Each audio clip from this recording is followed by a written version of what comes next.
bom? Hoje eu vou contar uma novidade para vocês. Mas se vocês quiserem descobrir, é só continuar assistindo o vídeo. Venham comigo!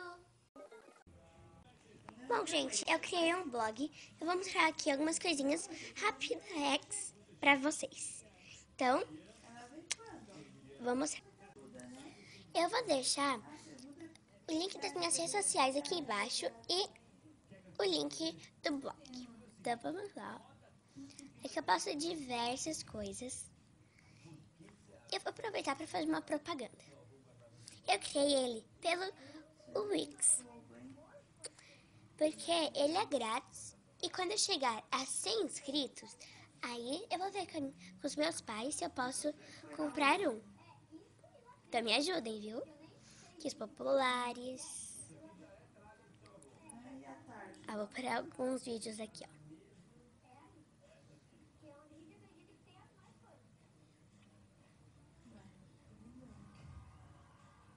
Vamos lá?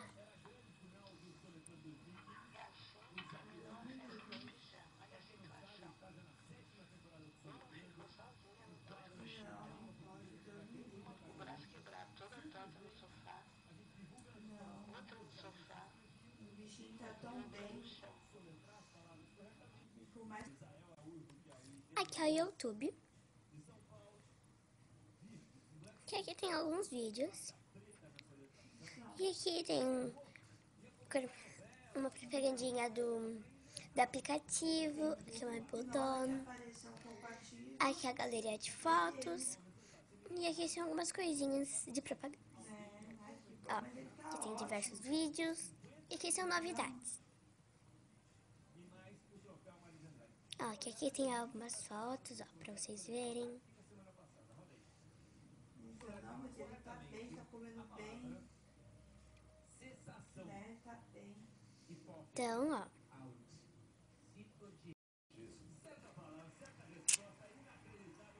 É melhor, porque aí pelo menos ele não tem. Então, aqui está o meu novo blog. Deus me livre, cara. Aqui, ó, tem propaganda das redes sociais, que eu vou deixar aqui na descrição do vídeo. Tem algumas fotos de brinquedos, blá blá blá. Então, Tá, vou procurar aqui. é só entrar no site que você irá ver ele por completo. Aqui é momentos. Tem o meu pai, minha mãe. E aqui algumas fotos. Aí tem um vídeo do Paulinho, Ó, primeiro que eu fiz espero no YouTube. Espero que vocês gostem do meu blog. Então, Então eu espero que vocês gostem do blog. Eu vou deixar aqui o link na descrição do vídeo. tá, eu vou Será aí, eu tô aqui.